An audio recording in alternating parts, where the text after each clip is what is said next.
Welcome to Saddleborn Podcast. I am Sadie Schick. I'm Michelle Filippini. And we are here with Ed Robertson and Helen Heathcock. And we are going to discuss their horse training and performance horses. Welcome today. Thank you. Thank you for coming. Thanks for having me. So I guess to get us started, we're going to start at the beginning, which is my favorite place. What got you into training horses and competing at shows? Well, I was always cowboying, and I wanted to train horses at the same time. And then after I'd ran ranches for a few years, I decided that I would go to California and really train and just do the show part of the training.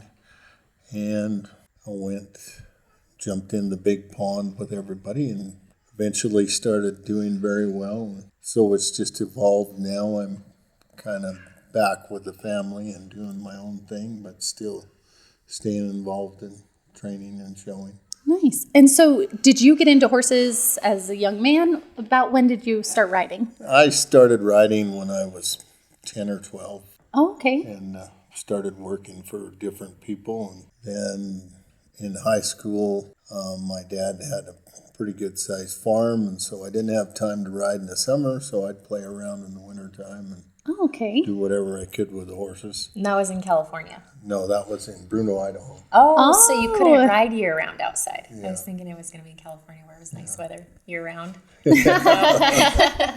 It wasn't winter like Wells. Because anyway. you guys moved from California. Yeah, in 2020 we came back. That's a big jump, but that's why I thought it was California all along. Yeah. We lived in Paso Robles, California. Oh, okay. And it was really nice. It was the heart of the horse country for a long time in California. The You don't Western have to have performance. an indoor riding arena. You kind of do because it rains a lot. Oh, it but does? Oh. It was really, there was a lot of events there, and it was really great. And in 2020, when COVID happened, everything shut down in California. There was no more events. Oh, yeah. So we had a barn full of horses, and I think we were in Arizona when COVID started at the Sun Circuit, and then we were at a cutting in Paso Robles when we got shut down, and Ed said, let's go to Nevada. I was like, to Wells? And he's like, yeah, let's go to Wells. And I think I was at a vulnerable moment in my life. Yeah, and I was you're like, like, that sounds like a great idea. She's trusted me every day since. No, it's fine. And here you are 5 years later. Yeah. We're happy you're here. Yeah. We're happy to be here. Yes. It's been really great, and we've met a lot of really great people, and we have a great customer base. And So what made you pick Wells, like Nevada? Well, I lived here right after I got out of high school. I worked for John Marvel at Dunphy, and then I raised my older kids in Lamoille and around Delco. Oh, okay. So they're all right around this area, and when my daughter Katie and son-in-law TJ owned the place where we're at, and they'd tried for years to get us to come move back here, and I never would because I didn't want to leave California. California. And then when COVID hit, it just seemed like a good idea. We could show all over the Northwest and not be shut down. It's like when COVID hit, we come home from that cutting that Helen was talking about, and we rode it home for 2 or 3 months, and everybody was going crazy. I was tired of seeing everybody because nobody had anything to do. Just, we'd worked on everything, and now it's time to go do something with it. So I got the bright idea that we'd go to Wells, and all my customers, we'd haul the horses wherever, and they'd fly and meet us. And so we had a fun summer. Yeah. No, it sounds like a big life shift and everything, right? Yeah, then they all went back to California and we stayed. Yeah. So, Helen, you're big in the horse world. Would you ever put on cuttings in Wells?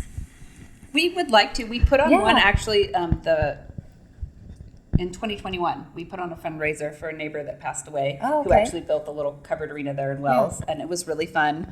We got a lot of money at it. We had a good time. It was in February, and somehow it was nice. So we'd like to put on some more, and we like to go to the Sagebrush Cutters. They're a really great group organization, and they put on some really fun With JJ. with JJ. Yeah. Yes. So that's really fun. But the Bachmans are a really big part of that, and the Bartons. So we have a good time. We have a lot of fun out there. It's a really great club. Yeah. Very good. So I hope the girls will start this year. yeah, that would be fun. Yes. Be fun for them. So you were raised in Bruno. You Yep. traveled around. You got into horse training. So what made you pick the discipline that you're in now?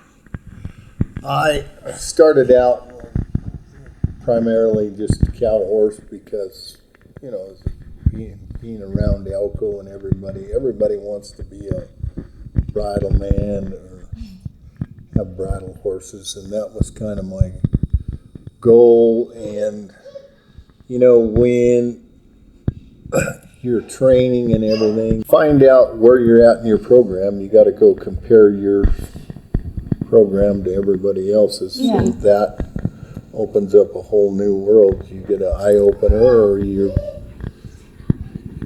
able to compete and whatever. So as I got proficient in the cow horse and was doing good, I had a customer that had some horses that were not in the right hands, or they didn't feel were getting their fair shot, but they were with a cutter, and they said, well, we've heard that you can do miracles, so here you are.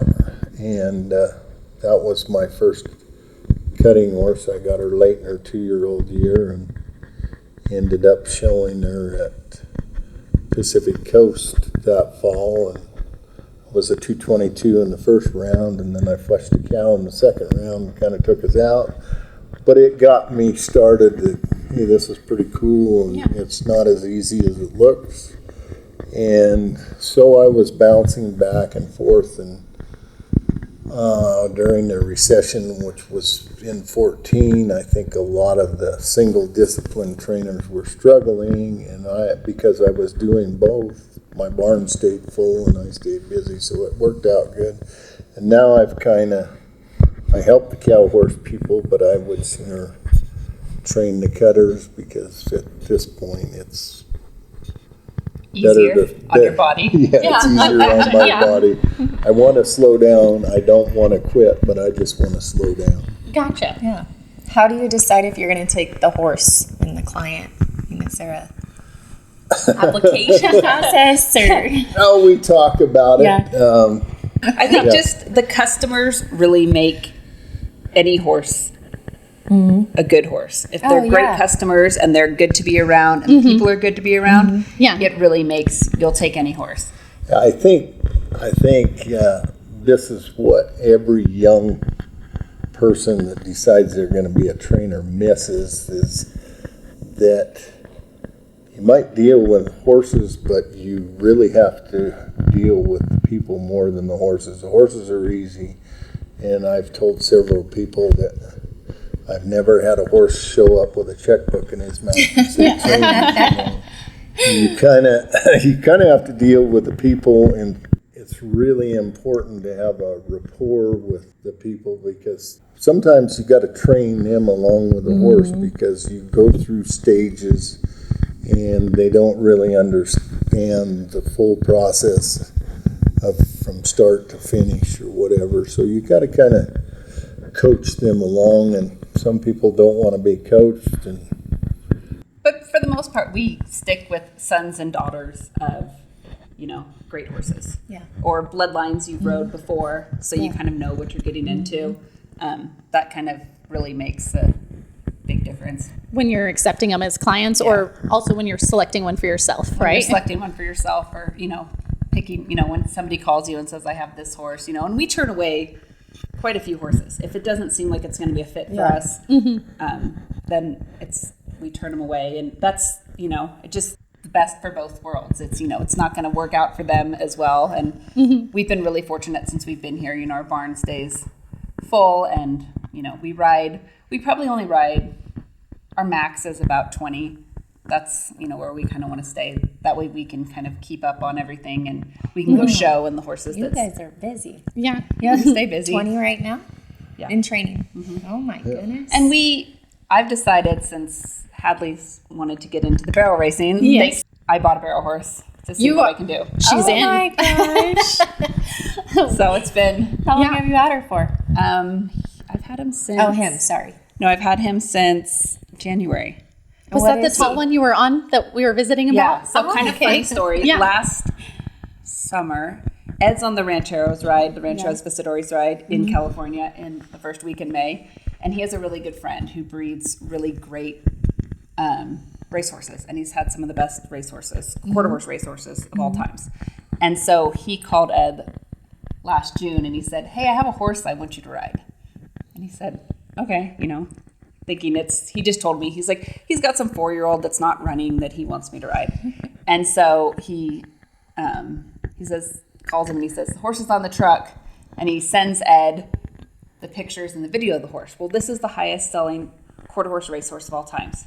He sold for $1 million as a yearling. So he's a 3-year-old now.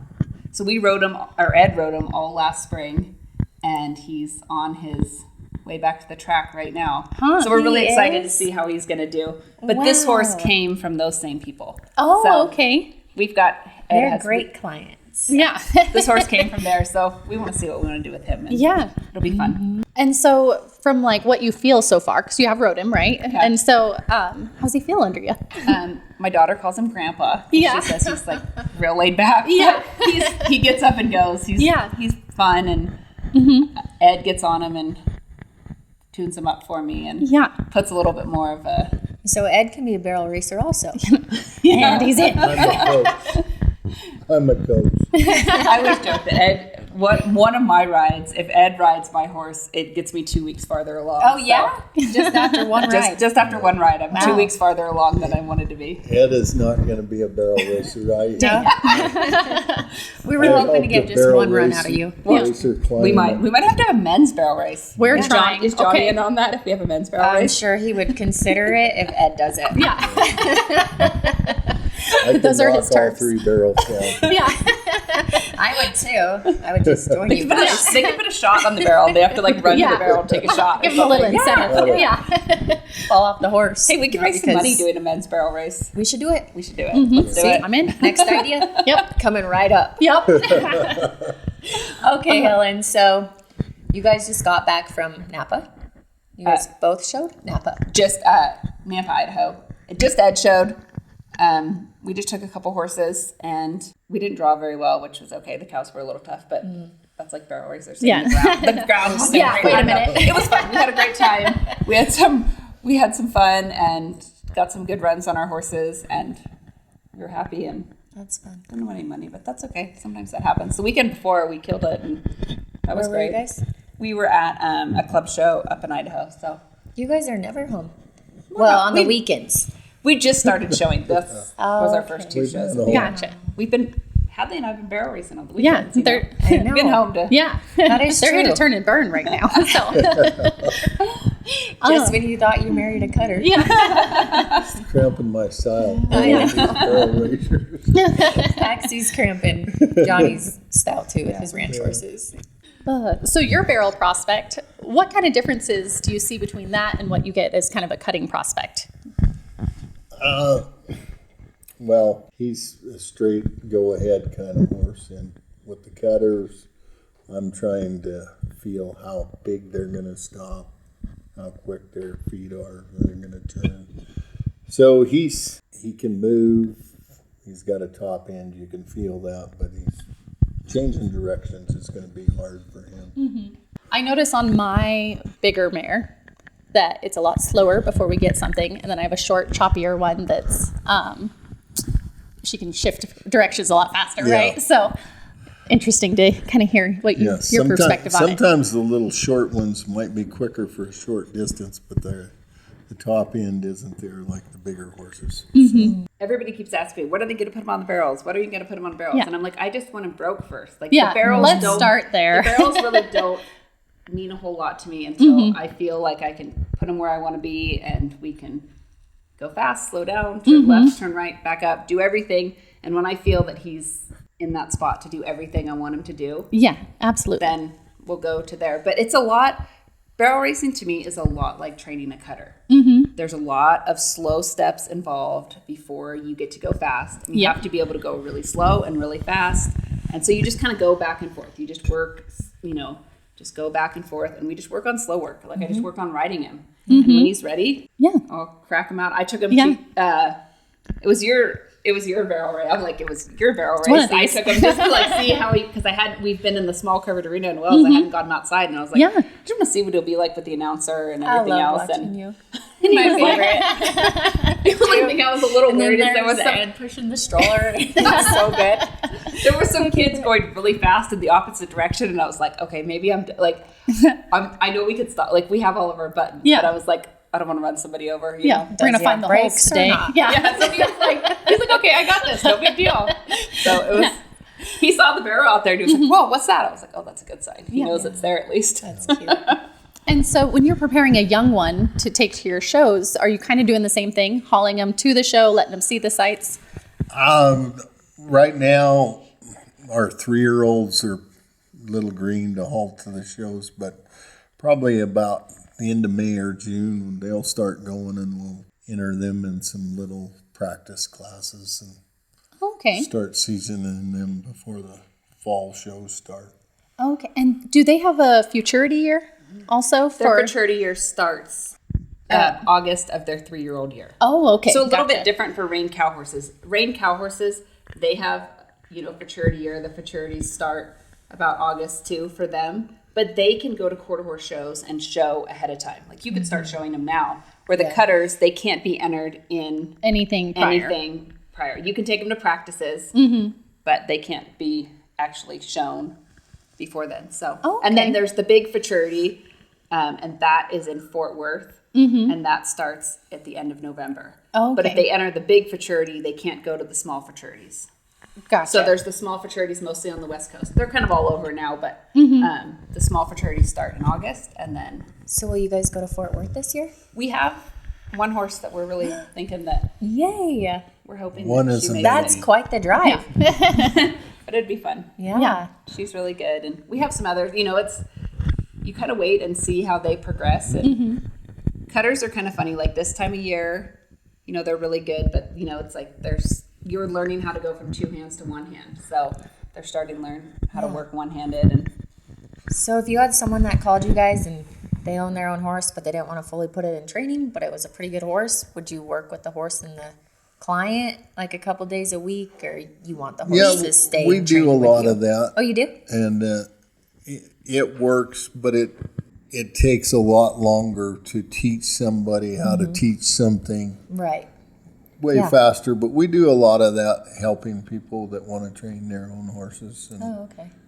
And cutting varies. If you want to learn, most people say, I have a horse and then I want to learn to cut on it, but it doesn't have cutting training. And that is really hard because cutters are, you have to drop your hand. So trying to teach somebody on a green horse is really hard. So we suggest to anybody that wants to get into cutting to buy a seasoned cutting horse. That way it can teach you. And you can develop that And feel, you can right? develop that feel. You have to be able to ride a good horse. The horse is teaching you rather than you guys training Cow horse together. is so much. Cow horse is a lot different because you keep your hand up. Yeah. You can guide the horse. and the difference between a cow horse and a cutting horse, the more you show a cow horse, the more you have to fix things or they get show smart. Where cutters are the opposite. If they're good ones, the more you show them, the better they get. They like it. Yeah. That's very interesting. It's so fun watching them get low. Audrey Wright, her parents own Capriolas. Yeah. She started riding with us freshman year of high school. She'd never cut before, and she's won state. She's been to nationals twice. Good for her. She's done really well, so she's in another good position. So What grade is she in now? she's a senior. Oh, that's sad. Yeah. So we've been having fun. We've been helping her with her barrel horse a little bit this last little bit. Yeah. She's been doing really well. So it's fun to see them at Yes. high school rodeo. That's so nice of and, you get the guys. videos of them doing well. And Ed's grandson competes in high school rodeo. And his Oh, I think I heard about his horse. Is it Blueberry or something? Is it my off or Blue. Oh, just blue. He looks like a Blueberry. blueberry. I think I I might have named it Blueberry actually, but it's super nice horse. Yeah. And then it's fun also. Ed's Tucker? Tucker. Yeah. And then Ed's other daughter lives up in Idaho, and her daughter just started cutting, and she ended up third in the scholarship cutting this last weekend. So that was really fun. Yeah. Goodness. And the little girls are. Quinn likes to do the rodeo queen competitions, and She does. and our daughter Hadley is 12, and she's loves to go fast. She loves to barrel race, but I think she's got 4 or 5 buckles from the Oakland County Fair since we've been here. So that's been really fun. And Yeah. so That keeps her going. She keeps her wants going. more buckles. she wants more. No, she wants money now. Oh, She's like, that is more funny then. Yeah. she wants the money. She's like, how much money do I win? Yeah. So, so in your guys' barn, do you have any horses currently for sale? Or is everything for sale for the right Everything's price? for sale to a point, yeah. Yeah. But I don't think we actually have any horses in our barn right now that we're actively trying to sell. Yeah. Gotcha. Do you take horses on consignment? It depends on the horse, really. I mean, Okay. that's such a. You have to know the horse. It's nice to know what you're selling, right? Yeah, it's nice, like if there's a horse that we know a little bit about them and we've seen them, Yeah. because it takes a while. It depends on what they're doing. I guess if they were a cutting horse or they were cow horse and they were show horse, Yeah. it's a big difference than getting a ranch horse. Yeah. But we have people all the time that call and, you have put in orders, and sometimes it takes years to fill orders on horses Yeah. To find the right fit. to find the right fit.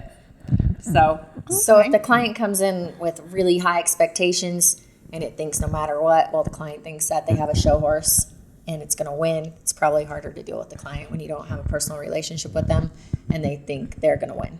Yeah. I mean, are we talking about selling or showing? Showing.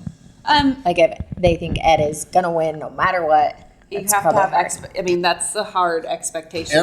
Everybody's got expectations they want to do as good as they dream about. Yeah. Yeah. In reality, you've got to take a look at the capabilities of the horse at whatever stage. So you're honest There from the is, start. It can or it because- can't almost. Ed is probably the most honest.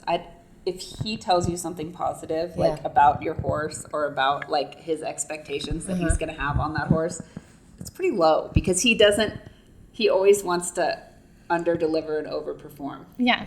That's He's not a going to perfect way to oversell say it to that. you. Yeah. Yeah. So when you are looking at prospects, what qualities are you looking for?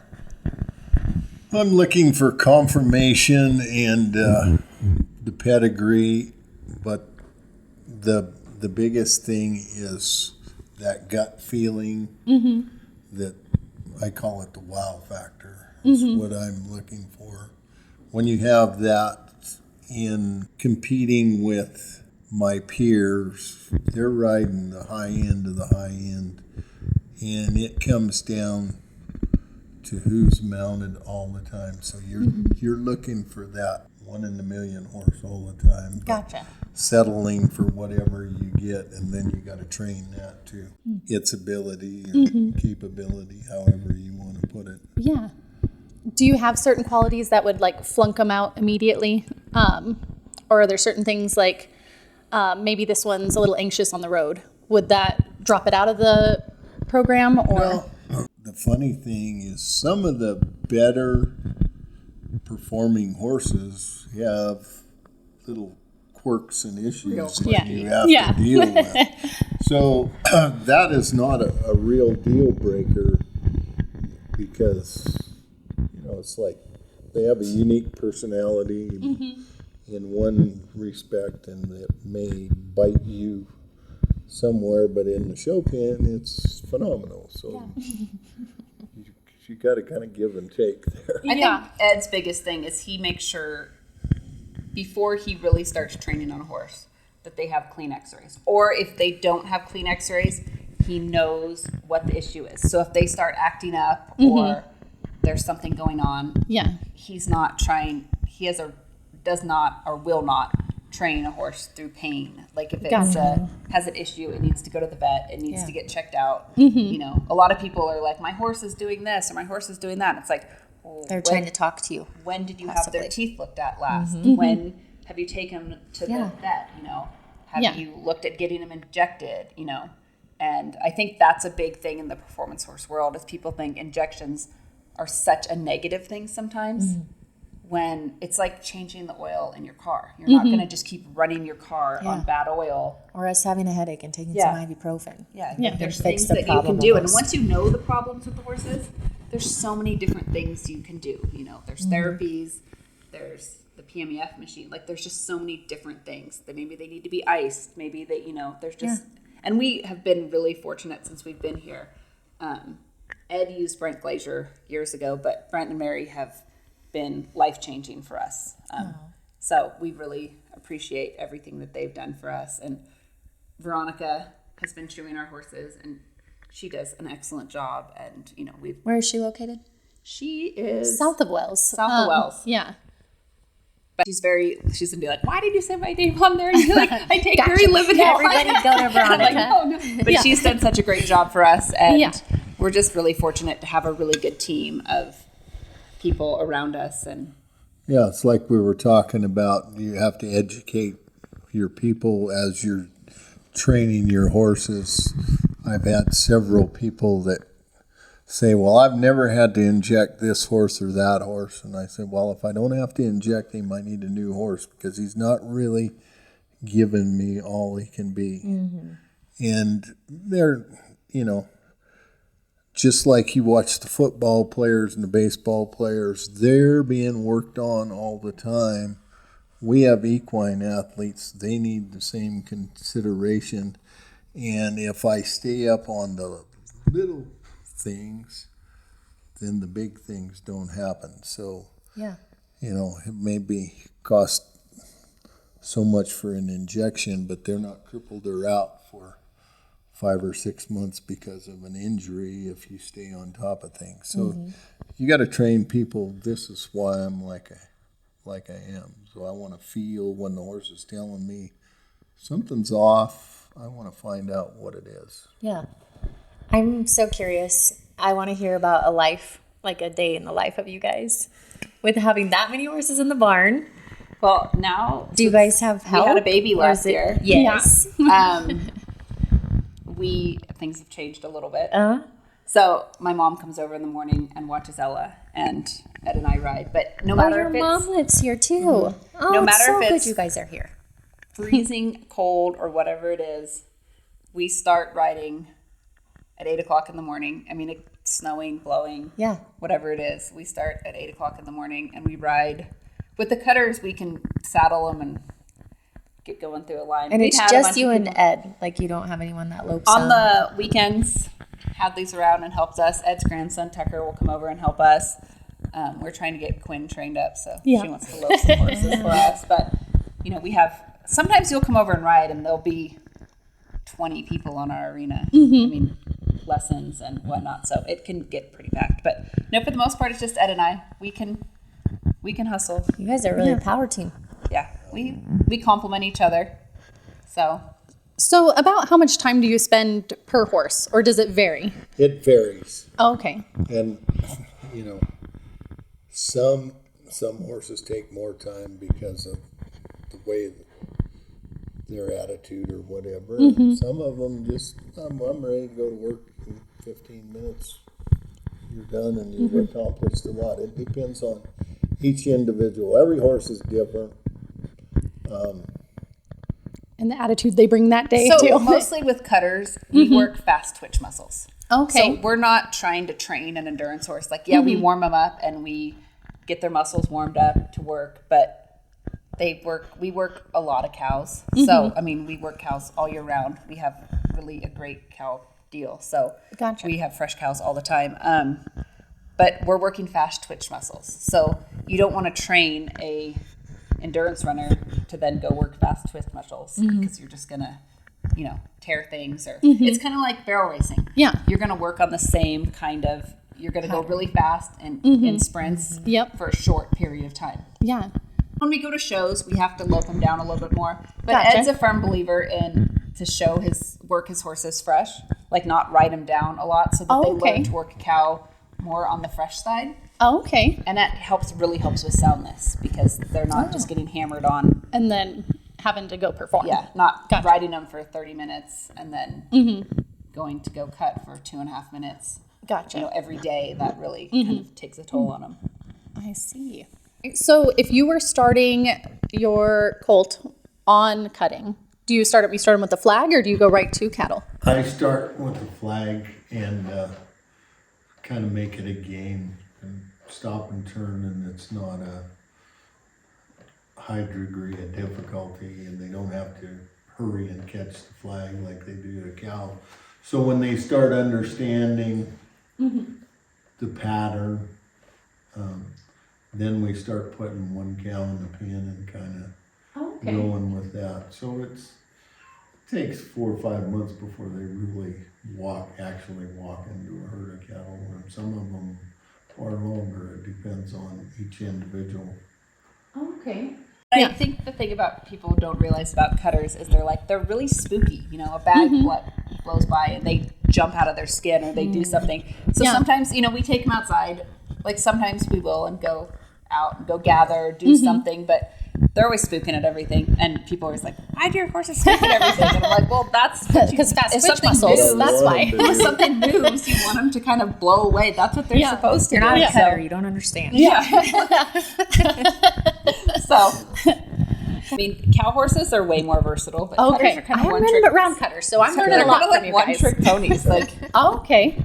Like some of them, you don't even lope them; they just trot. They Really? walk and trot because you want them to keep the more feet on the ground when you're working a cow. Like some will lope along with a cow, and you don't want that, so you want them to keep more feet on the ground. So you just trot them. That is so interesting. I know literally nothing. I just know that they, You have to come out and ride. You'll have to come out and ride. Yeah, so that's super interesting. I didn't realize that. So I've seen stuff where they work the flag, you back them up and then turn them over, right? Yeah. And so would it be a lot of exercises like that, or? There's quite a few exercises like that. The backing up and turn is what is teaching them to draw in the turn, and that's where a cutting horse works backwards. They're turning, but they're also always turning going back, where like the cow horse or the reiner is turning and going forward. Okay. So the cutter releases the cow as he turns and then catches it on the other side.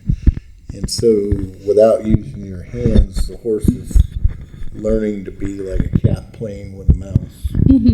Oh, okay.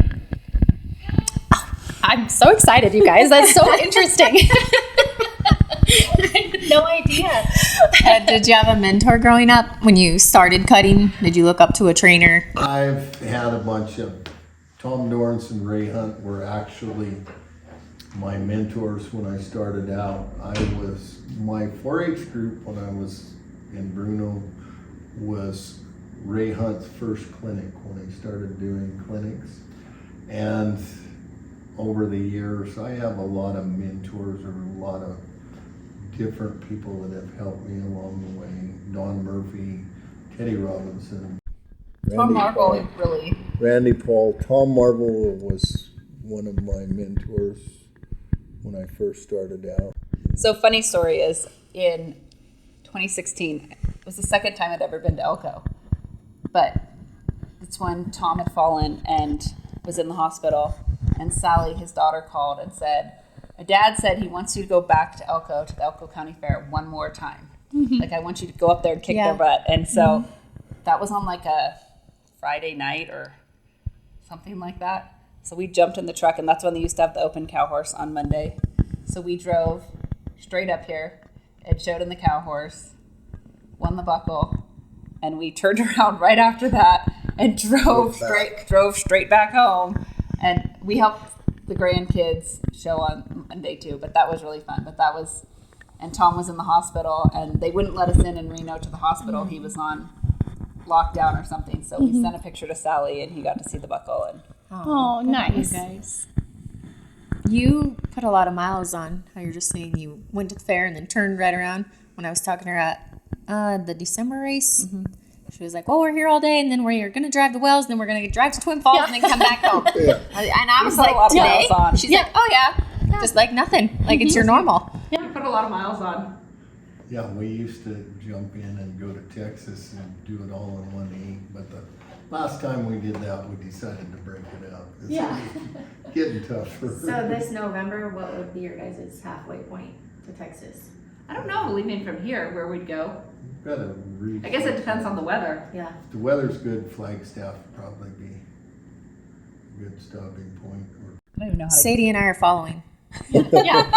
I gotta find out I just more about wanted these to, cutting I wanted to horses. make sure I knew you were a stopping point in case you lost us. I love Texas. Texas is fun. Yes. Actually, my daughter was born in Texas, so. Was she really? Yeah. I'm up going this week. Oh, you on are? Thursday. Where are you going Oh, yeah. to? I'm going down to Carbon, where Stephanie is at. Oh, yeah, and we're just fun. gonna go barrel race down there for a week. Oh, fun. But yeah, I think so. It's gonna be my first time, so we'll see how it goes. So I'll tell her taking we say notes. hi. Yeah, I sure will. She used to come out with Daryl and bring that bay horse she had out. Yeah, A little bit. No, That she was loved fun. going to lessons with you guys. So yeah. So we've covered pedigrees. Do you guys do any breeding or anything like that? We talk about it We a lot. talk about Yeah. it a lot, yeah. But it seems that the horses we've had to breed, they always have their broodmare. She's like, always wanted to do something with her, you know. It's like, oh, again, you know. She needs her next year. So Yeah. this year, I think we're going to try to breed her again, but we'll see. Nice. Now Okay. Abby's It's got it's enough hard to horses. breed here. So what will you guys breed her to? That's it depends. Got a lot of wish list. We got a big, long wish Well, list. you know, now that we're barrel racing. Yeah, Yeah. that Like the mixes barrel it up studs more. are looking a little more. I'm not. But the barrel racing is so fun because it's something we do. It's like a family thing that we all Mm-hmm. kind of, you know, Ed comes and watches the baby and Hadley, and you know, we're not. It's just a fun thing to do. I It's know. Not, I we don't love have to take watching it you guys. really. Are the all-American Yeah. family out there. We don't have to take it really seriously. Yeah, No, it's it's for just Something. fun. It's fun. Yeah. It's like Ed and his roping. You know, it's just fun to do. Oh, do you rope often? Yeah, I rope whenever I can, and that's my downtime. Do you give any roping lessons? I try not to. Do you rope too then? No, I Oh. like my fingers. Roping is going to be after barrels. Do you rope? Yeah. Oh, well, do you rope? No, I'm really bad. Maybe we could learn together. Yeah, maybe. Okay, I'm in. I've got Hadley started roping. I could never get Helen to start roping.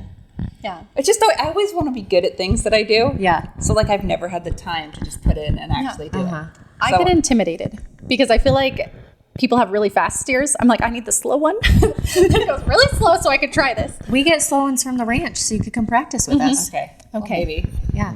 Okay. Like We're learning Kaylee how to and rope Austin's this old year. ones. So that you can have these now because we're done. Yeah. Rope them out. Yeah. Barely moves out of the chute. That's what I need. But I'm actually not kidding. Yeah. Okay, Sadie. Maybe I'm we have, in. maybe You we got have to try this. Hot All right. shot its butt to get it out. Yeah. Perfect. That's what you need to start out with. That's Yeah. okay. Yeah. What about for a horse that you've had in your career that made a real impression on you? Well, I've had several that CD Rocks was probably my superstar. I won the most money on him, and it was a fun time to, you know, we got to be named the team to beat, and that was fun Yeah. to go show him. I've had some that were phenomenal. I thought had the same talent, but he was pretty and he had that wow factor, so it was easier to compete. And I've got a couple of his daughters. In fact, Hadley's little pole horse is one of his daughters, and so it's fun to watch her Yeah. go on with that line. And Katie's got a cutting mare that's a daughter of his, so it's fun to watch them too. Yeah. So he was a stallion, right? So what made it different for like hauling him or anything? Was there anything? No, he was easy to haul. He was excellent then, right? That's why he's your favorite. What other qualities did he have that gave you that wow factor? Well, he was pretty, had a big long mane, but he was stopped like a freight train. Oh, gotcha. Everybody marveled at how he could stop, but the wow factor made everyone catch his eye no matter where he was. You know, he stood out. That made it fun. Okay, so we've covered your stallion and hauling him. Did he have any, was he a quirky one by any means? No, he wasn't. He wasn't quirky. He was an overachiever. I had to spend a lot of time schooling him to keep him waiting for me and let me pick the time. So a little intense, maybe. We were intense. It took a lot of schooling to keep him sharp. But at the same time, if I made the finals and the crowd was roaring, I knew he was going to be spot on. There's something about the roar of the crowd made him just key off of me, and he'd be really good. So the prelims were always hard, but the finals were easy. Yeah. What if we take a little journey back to when you started training horses? Were there any real road bumps that you ran into? You said you had your mentors. I feel like we all kind of have a learning curve sometimes. And I think everybody has a learning curve. And so any aha moments where it felt like everything clicked together? I think there's a never-ending aha moments in training career. One thing about horsemanship or training horses, you're either progressing or you're going backwards. There's no way to stay static. You're either progressing or you're falling by the wayside. So you're always pushing to get better at something, or even each horse, no matter how far along you get them, you're always finding something you want to improve on. And without that, you just turn stagnant and go backwards. Yeah. So over the years, there's hurdles and bumps and everything, and then all of a sudden you have an epiphany and that's what I've been struggling with, and then you find something else new. Yeah, I like that a lot. That we're always learning. I wanted to talk about the mental aspect of competing. So what do you do to kind of prep yourself before you go in the show pen? Do you get many nerves still? No, I get excited, but I don't get nervous. I remember the days when I was shaking and everything, but that's kind of went away, and now it's anticipation. So it's like if I'm showing a cow horse, I make a run in my mind of every maneuver, how I want it to happen, and hopefully we go in and execute it the same way. But I always picture a successful run. Okay. And I kind of stole that from Arnold Palmer a long time ago. Yeah. So you just picture picture every hole, how you're going to attack it. And so that's kind of how I approach showing. Okay. And then how do you deal with, do you have any lows, if something were to go wrong, or you're really good about brushing those off? Well, it depends. Yeah. Nobody brushes them off really good, but sometimes stuff happens. It just happens, and that comes with the territory. You hope it's all comes off neat and clean, but it doesn't always happen.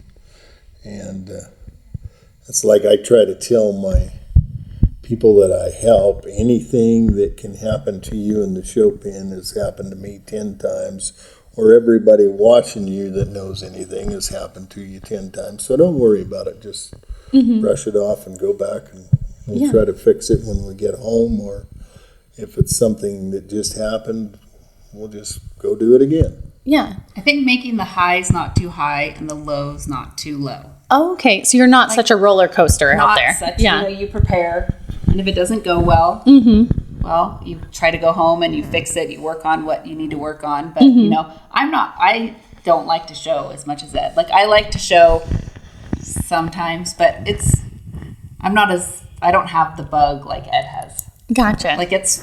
I like to be successful when I show. Yeah.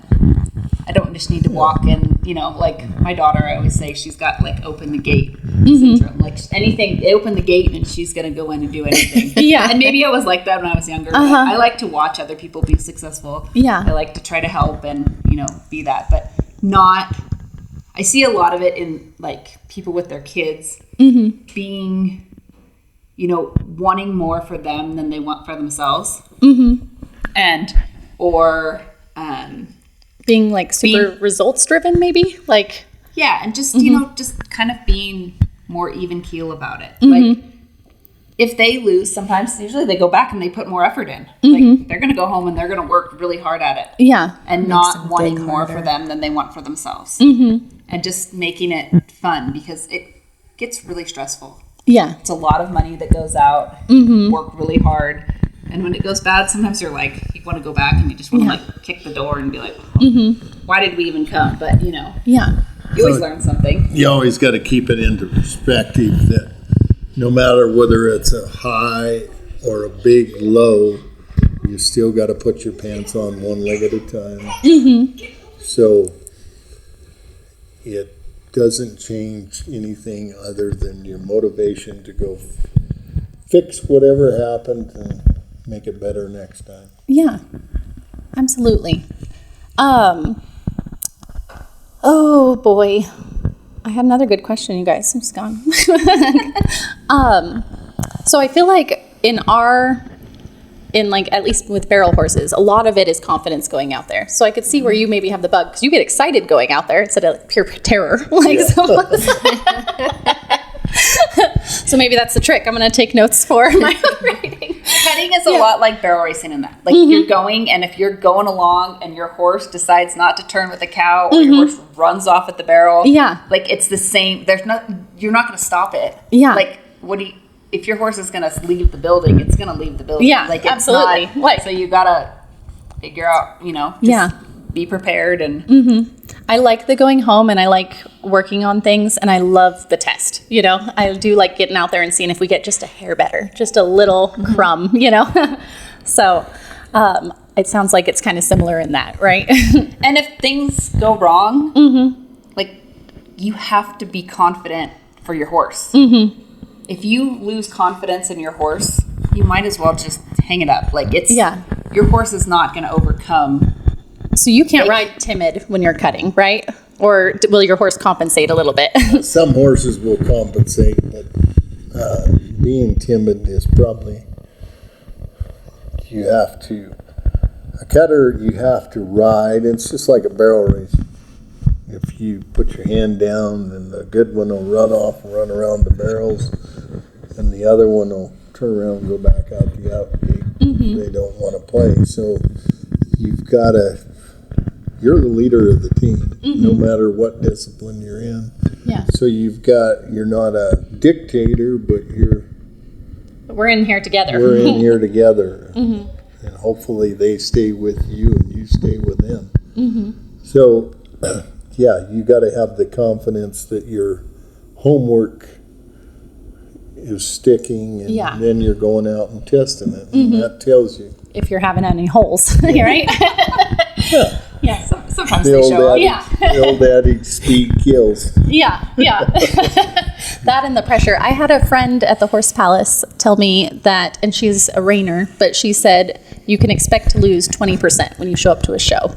So they might be perfect there at home, but know that like once you show up, sometimes it's going to drop off a little. Sometimes you have horses that rise to the occasion. That work like we have a few on our barn that are not good at home. Like they just and they thrive off of the show up and they're like, I'm here to show. I throw off. This is what I do. But thrive in chaos. I think it really, you want to go prepared, and you want to know that if you put it all together, you definitely can win, or you have a shot of winning. Yeah. And I hope my horses, I understand that losing the 20%, but I really hope that doesn't happen. I know. I'm like, well, that gives me a little bit of leeway. Well, it's like if you could say, if I could get 1% better a day, I could have my horse trained in 100 days. Well, that doesn't happen. No, you'd actually be 100% better.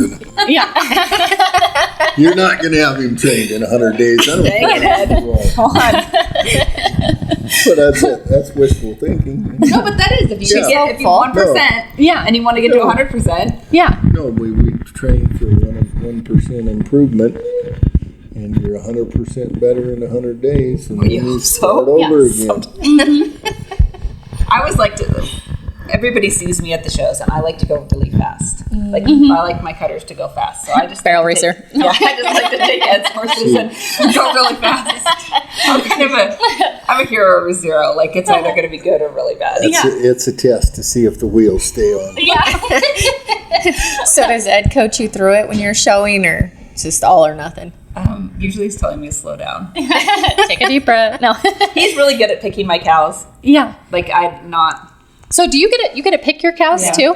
Oh, that's nice. Okay. So they bring a herd of cattle in. And they settle the cattle. It usually takes anywhere from 20 to 40 minutes to settle cows. It depends on where you're at. Okay. Sometimes it takes a shorter amount of time. Gotcha. But then, they pick what they think are going to be the best cows depending on your draw.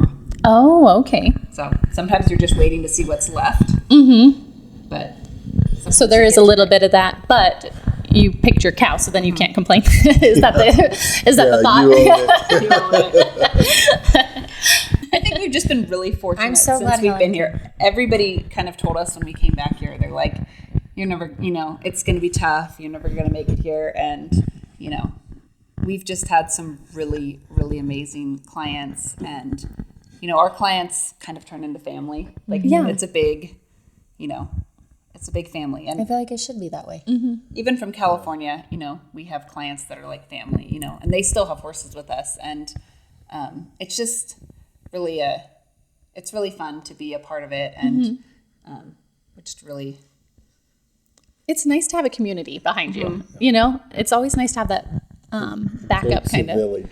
Absolutely. And you so travel moving with to these Wells people, never slowed you down. No. No.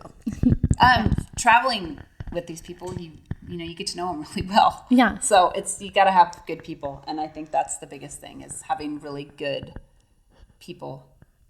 Yeah. And one person can really disrupt the family atmosphere. So Yeah. Yeah, it's a bad apple can ruin the whole. and I morning. think So what some people don't realize about Ed is a horseman first. He wants to teach people how to make their horses better. He doesn't like to sacrifice the horse just so you can be successful. Like you have to learn to get on board and ride your horse. And I always say he'd be a lot more successful if he kind of just put that at the back of his mind. But that's just not how he is, and he doesn't want to be remembered as somebody that sacrificed the horse just for the win. Yeah. So I like that. he loves to see his horses go on, and they're still cutting at 20 years old. One of the Bartons Brighton is now showing a horse that Ed had as a 3-year-old, and he's taught. I can't even tell you how many people how to cut, and we brought him back here. That's so And rewarding. we still see him in the pen. It's like you're cheering for him. You're like, I go. think Brighton is like the 7th person that's. And Brighton knew how to cut before him. But, it's fun to see them out there Yeah. showing. Yes. And that's just, it's fun to see horses that have been around a long time. You're like, hop on, keep I going. got it. Yeah. Let me show you the ropes. Show you what I got. Awesome. Do you have any other knowledge about cutting horses or anything for someone who is looking to get into it? I know we've talked about if starting on a finished horse is super helpful, right? Any other little tidbits? I think the biggest thing is find somebody you want to work with. And before you go out and buy the horse, Yeah. if you want to work with a trainer, have the trainer help you find a horse. Oh, Because okay. Yeah. It's that way they have kind of an idea of your riding, like what you're looking for, and They can see how you trainers- ride if they think it'd be a trainers fit. talk to trainers and kind of have an idea of what's the horse is, because sometimes you buy a horse and then you're like, oh, this doesn't fit me, or it's And Yeah. there's You're not different always the styles of cutters, so you want to go try a few and kind of get the feel of the different styles and everything, and then you can pick one style you like that fits Okay. you. Do they have a name for that type of style? Like with barrel horses, you got push style or free runner, right? Do we got those in cutting? ones that jar your teeth and ones don't. Yeah. Ones that stop on the front end. Yeah. And ones that We need stop to coin a from word behind. for that. We need it in barrel racer terms. So how do we know the different No, types? we've got the swoopers and then the just Cow blockers. cow blockers. Oh, okay. the ones that drop to turn. And so, you know, every little nuance has got a different feel. Some of the cutters stand up a little bit more. They kind of pick you up and take you through the turn, which is a little okay. easier to ride. It just kind of depends. Ed likes when we'll have a customer call and this is what we're looking for. Yeah. Ed usually goes to Texas to look for horses. That's kind of, or he's got people in California he really likes, but like they went to the futurity this year in Texas to the sale, and I think they bought 5 3-year-olds or something, or 2-year-olds. Oh, okay. So you drive a trailer there knowing you're going to buy some, or you have someone haul them I back? know enough people that are already yeah. there. Yeah. I'll fly there. Oh, yeah. Driving Smart. to Texas is one thing I can miss. Yeah. Oh, I have a great idea. So you can fly to Texas in November and we'll drive. Hey, you're on. Yeah. We'll meet you there. Definitely Yeah. be on that. See? I'll be all We got in it for covered. that. Perfect. You can stop at all the Texas barbecues you want. Yeah. Okay. Yeah. I'm in. Yeah. Oh my goodness. Well, thank you guys so much for coming in, chatting us up, and filling us in on all your cutting horses and your training horses. I feel like I learned a lot, and I'm hoping that some other people will gain some great knowledge off of there. Definitely, like if somebody's interested in it and wants to come out and see what it's about Yes. and kind of have an idea, or wants to, we used to do more clinics just so people could kind of get an idea, so you're not committed to anything, or but might do a few more of those again, but Yeah, that'd be fabulous. come out and kind of see, not every horse likes to work cows, Yeah. and that's okay. So Do you guys have a Facebook page? we do.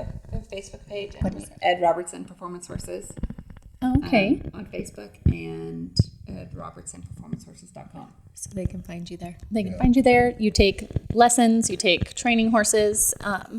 Yeah. Awesome. Yeah, we help people that just want to be better at horsemanship, not necessarily wanting to go show, but just ride better. And Ed does take some, Me. ranch, Ed does take some, ranch horses in here and there. It just really depends on what it is, but we do ride some other outside horses, and we, You guys really get to live depends. a beautiful life. Yeah. Well, thank you for coming, you guys. thanks for We having really us. For appreciate having it. us. Yeah. Thank you.